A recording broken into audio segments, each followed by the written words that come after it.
Welcome to lecture 2 of week 1.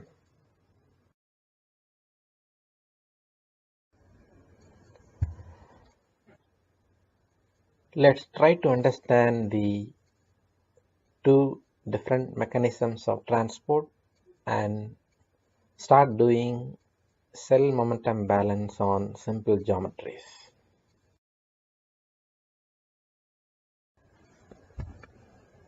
First, let's do a quick revision of the last lecture before discussing the two mechanisms of mass, momentum and heat transport.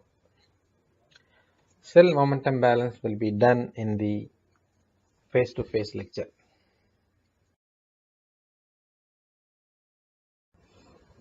I hope by now you got the answer for these questions, that is what, how and why study transport phenomena. We have not talked about how the three transport processes are related in detail.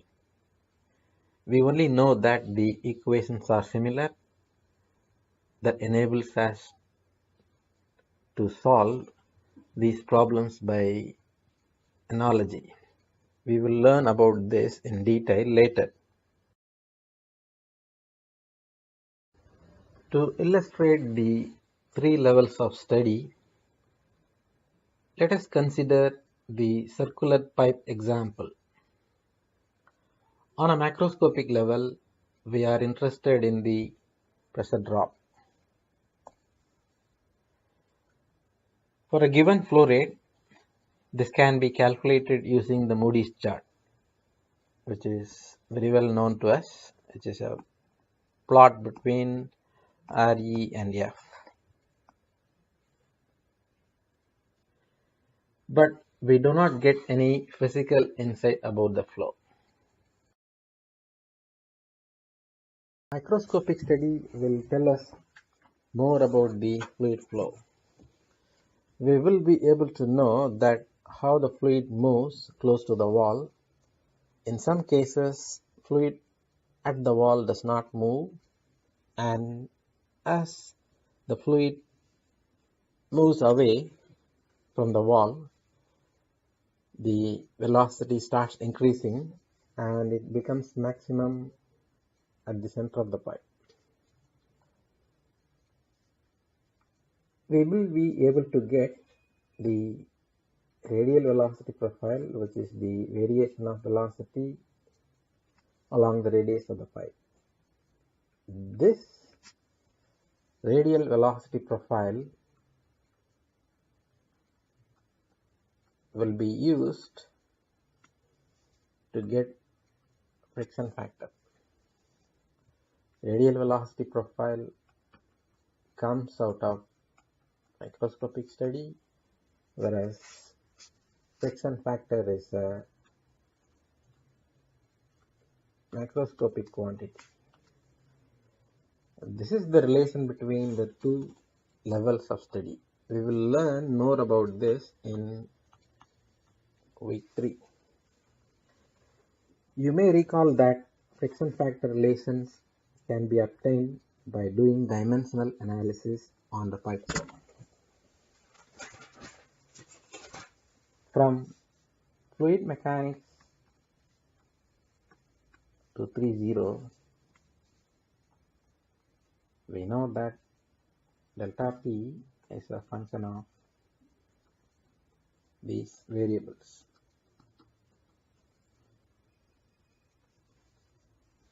By using Buckingham phi theorem,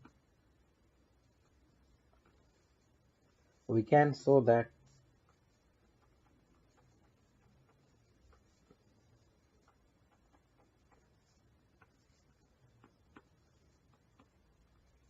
friction factor, this is friction factor, is a function of Reynolds number. Dimensional analysis is useful to some extent.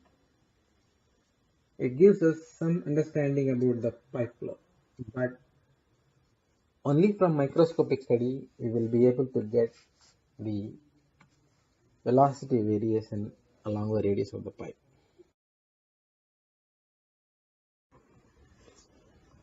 A molecular level study reveals that faster moving molecules with high momentum transfers momentum to the slow moving molecules by colliding with them.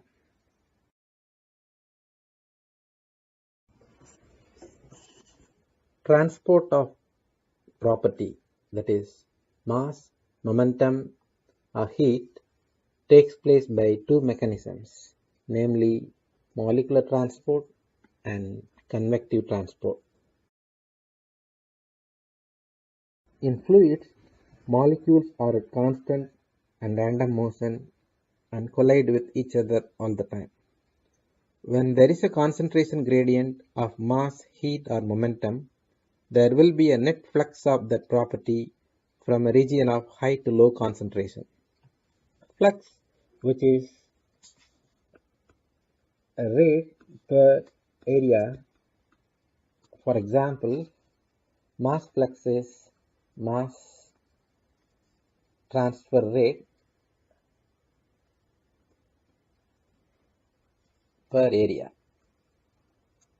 The unit will be kilogram per second per meter square.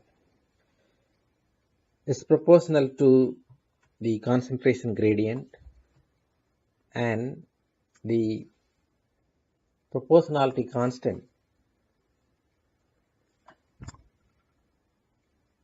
is the transport property, which is mu for momentum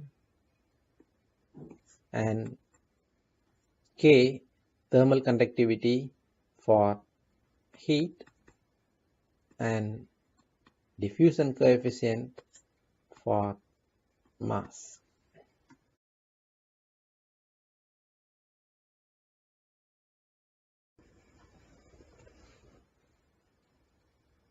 Let's look at some examples to illustrate molecular transport. Let's first consider the transport of energy. Consider a slab of solid material of area A placed between two large parallel plates. This is the plate and solid. Initially, the solid material is at temperature T0 throughout. At time t equal to 0, that lower plate is raised to temperature T1 and maintained at that temperature.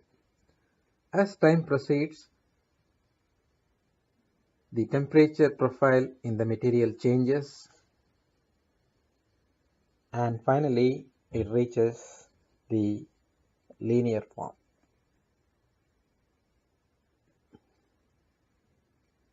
At this condition, the rate of heat transfer is proportional to the temperature gradient, thermal conductivity K of the material, and the cross-sectional area of the solid material A. In integral form, this can be shown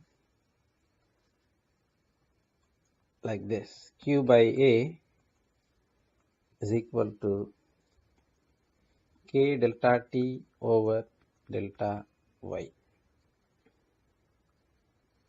In differential form, it is known as the Fourier's law, and this is the one-dimensional form of the Fourier's law. This is Qi because the heat transfer is in the positive y direction. So what is Qx and Qz?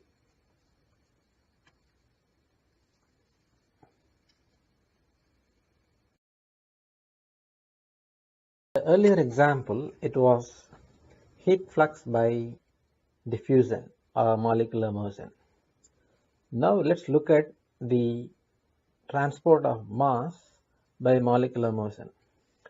Now the slab is silica,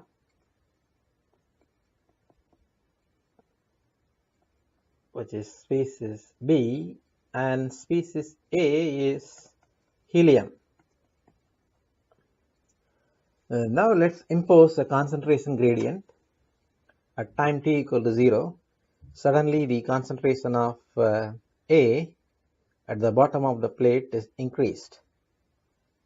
So there is a concentration gradient between the top and bottom plates. Because of this concentration gradient, helium will penetrate through the pores of silica and appear above in the top plate. Gradually, the concentration profile will change from uniform profile to this form, and the flux of A through B can be calculated using the well-known Fick's law of diffusion. Here the DAB is the diffusivity of A through B, which has got units of meter square per second.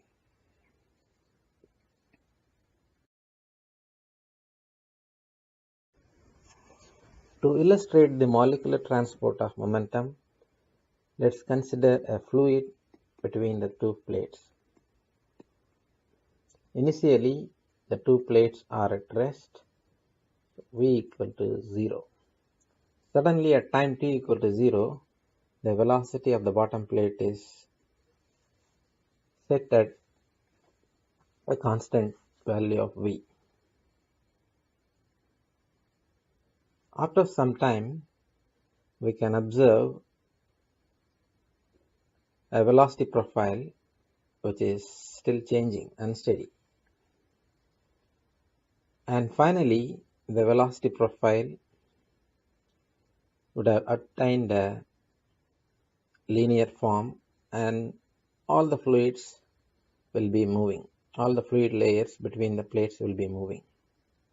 The force F, which is needed to keep the bottom plate moving at velocity V, is proportional to A times V over capital Y, or F over A is equal to mu times V over Y.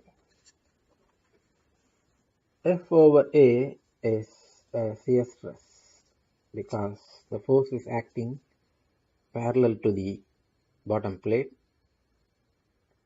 which we denote using the symbol tau, which is equal to, which can be written in differential form like this, minus mu dvx over dy. The negative sign appears because the momentum is transferred in the positive y direction. This is the famous Newton's law of viscosity.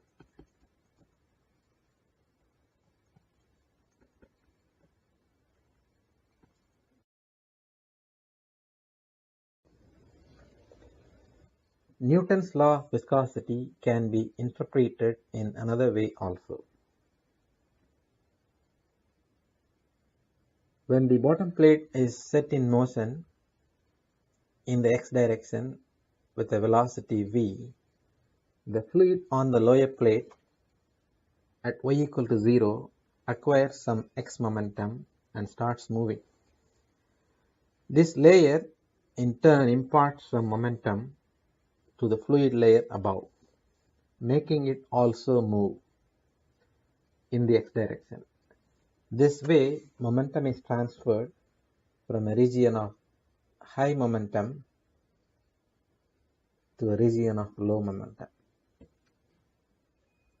The velocity gradient dvx by dy, because the lower plate velocity and the fluid layer above it has a higher velocity than the fluid layer above.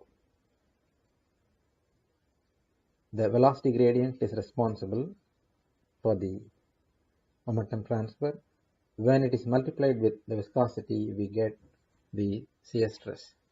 So, momentum flux can also be interpreted as shear stress. In all the three examples, transfer was due to a concentration gradient. Momentum transfer was because of momentum concentration gradient. mv, that is mass times velocity, is momentum.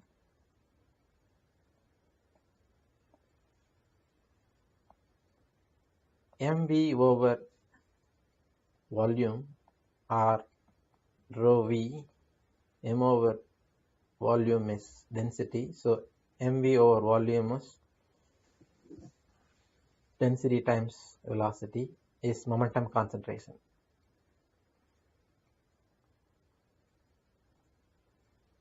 Whenever we have a difference in velocity between two fluid layers, we have a velocity gradient, because density is constant, so we have a dv by dy. This is what is responsible for momentum transfer. In the case of heat transfer, the transfer is due to a gradient in concentration, the gradient in the energy concentration. Energy concentration is rho Cp T. This is joules per meter cube. So whenever you have a gradient in energy concentration, or whenever you have a dT, difference in temperature between two different parts, we have energy transfer or heat transfer. And in the case of mass transfer, it is the difference in the mass concentration or mass concentration gradient. Ourselves that a concentration gradient is what causes molecular transfer.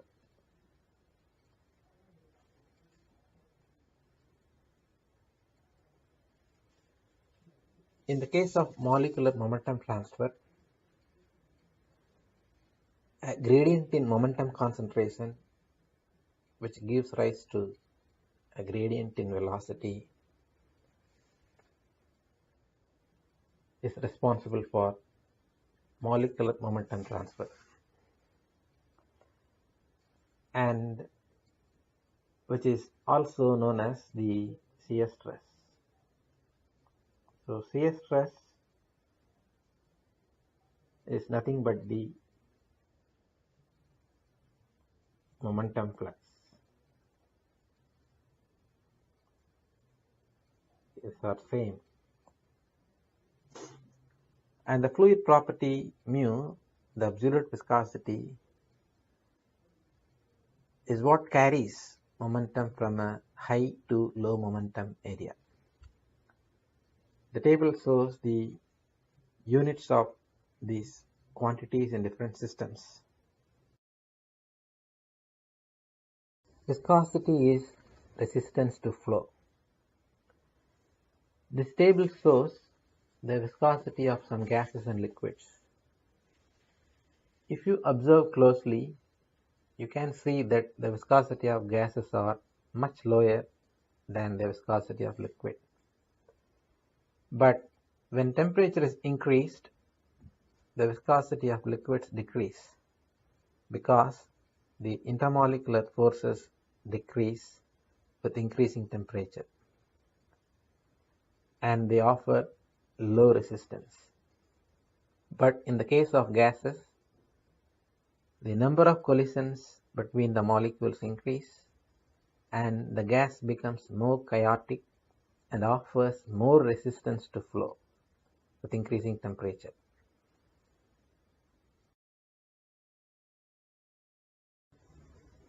A fluid is called Newtonian when the viscosity is constant, or in other words, the relationship between strain rate or the velocity gradient and the shear stress is linear. When the viscosity is not constant,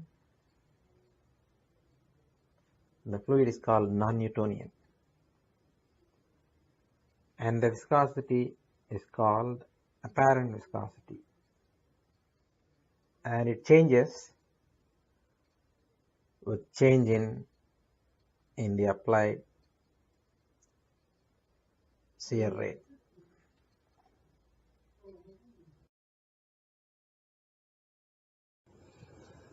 In the previous parallel plate example, the bottom plate moves in the positive x direction and x momentum transport is only in the y direction because of the velocity gradient dvx over dy between different fluid layers.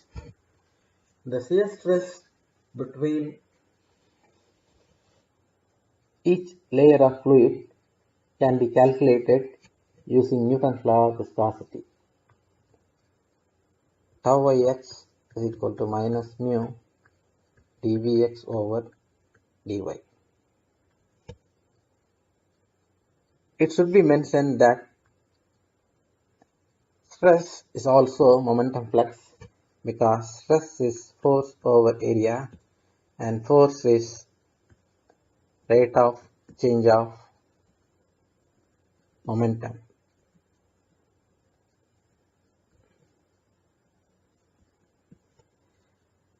Rate of transfer of any quantity over area is called flux, and in this case it is momentum flux.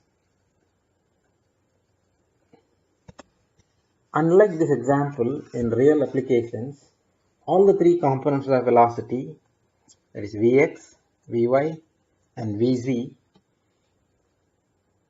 will be present, and each of it will be a function of x, y, z and t. Molecular momentum transport is possible through two forces, which is pressure force, present even when there is no flow, and the other force is viscous force, which is due to the velocity gradient.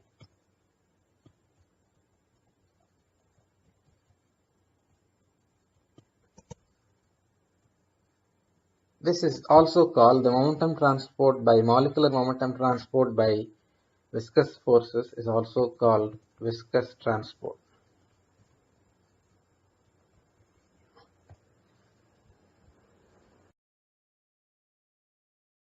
Velocity components Vx, Vy and Vz can change in all the three directions, that is x, y and z. So it is possible to have velocity gradient for all the three velocity components in all the three directions. For example, the velocity component Vy can have gradients such as dou Vy by dou x, dou Vy by dou y and dou Vy by dou z. We can write similar gradients for the other two components. So in total we have 9 velocity gradients, 3 each for the 3 velocity components. Each of these gradients will be responsible for momentum transfer in the respective direction. For example, the velocity gradient dou Vy by dou Z will give rise to a momentum flux in the Z direction because of the velocity gradient in that direction, which can be written as tau Zy is equal to minus mu dou Vy by dou Z. We can write similar expressions for the other velocity gradients. The sum of all these is given as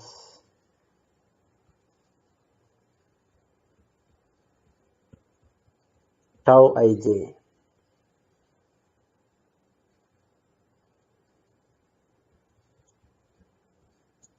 Sum of all viscous stresses. And this term is the molecular stress due to pressure force.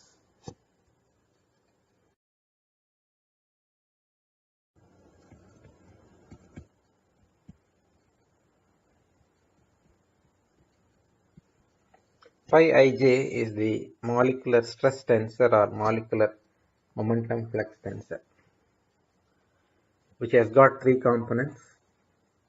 Phi x, which is the momentum flux through a phase normal to the x direction, and pi y, which is momentum flux through a phase normal to the y direction, and phi z, which is momentum flux through a phase normal to the z direction.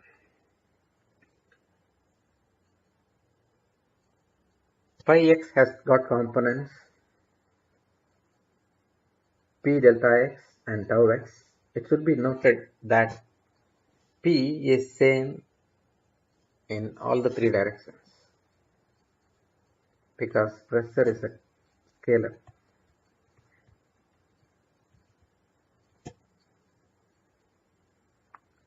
But tau x, tau y and tau z has got components. The components of tau x are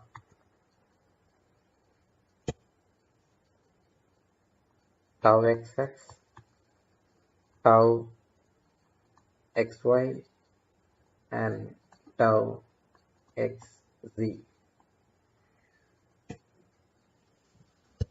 Tau xx is due to the velocity gradient or change in the velocity in the x direction.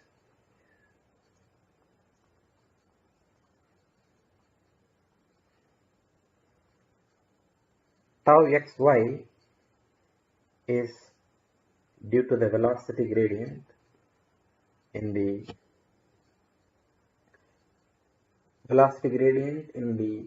y component of the velocity in the x direction.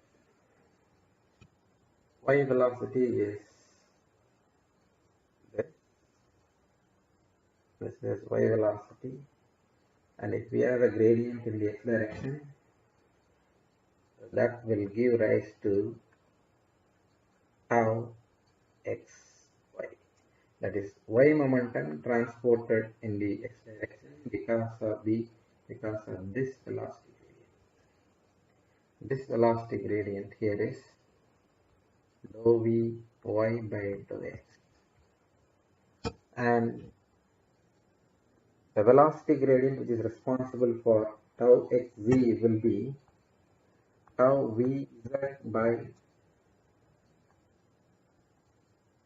dou x, and which can be shown like this.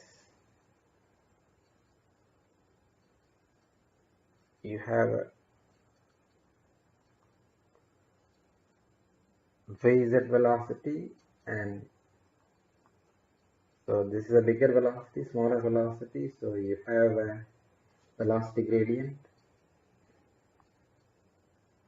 which will give rise to tau xc.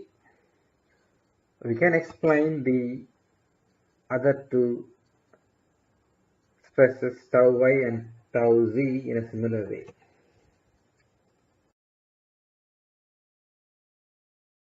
Convective momentum transfer is by the bulk movement of the fluid.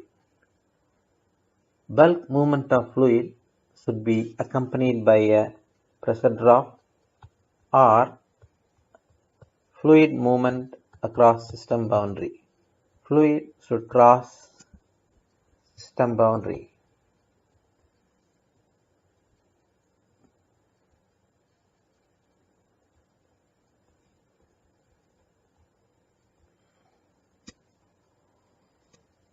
In this case, rho Vx is the x momentum entering here, and it can be transported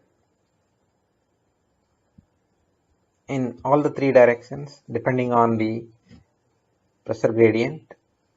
It can go along in the x direction itself. So the x momentum transfer in the x direction will be rho Vx Vx. This is x momentum flux in the x direction, and it can also go in the z direction. So the momentum flux in the z direction will be rho v z Vx. This is the transfer of x momentum in the z direction, and it is also possible that the x momentum is transported in the y direction. So the transport of x momentum in the y direction will be rho vy Vx.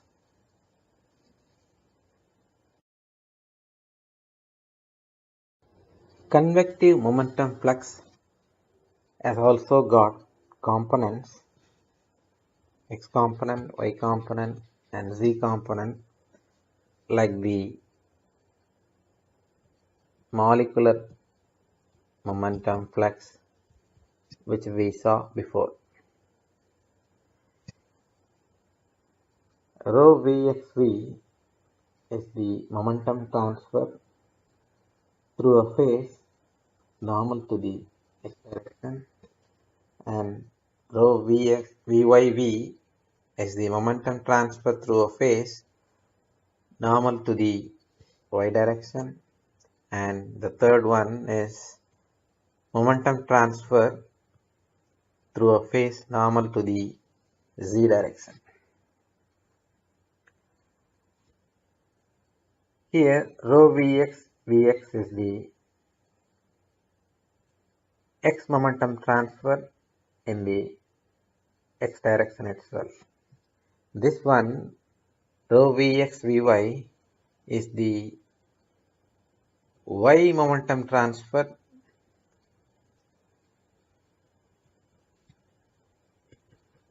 in the x direction.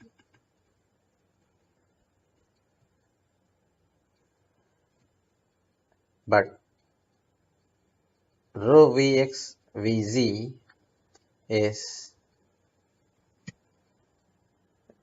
z momentum transfer in the x direction.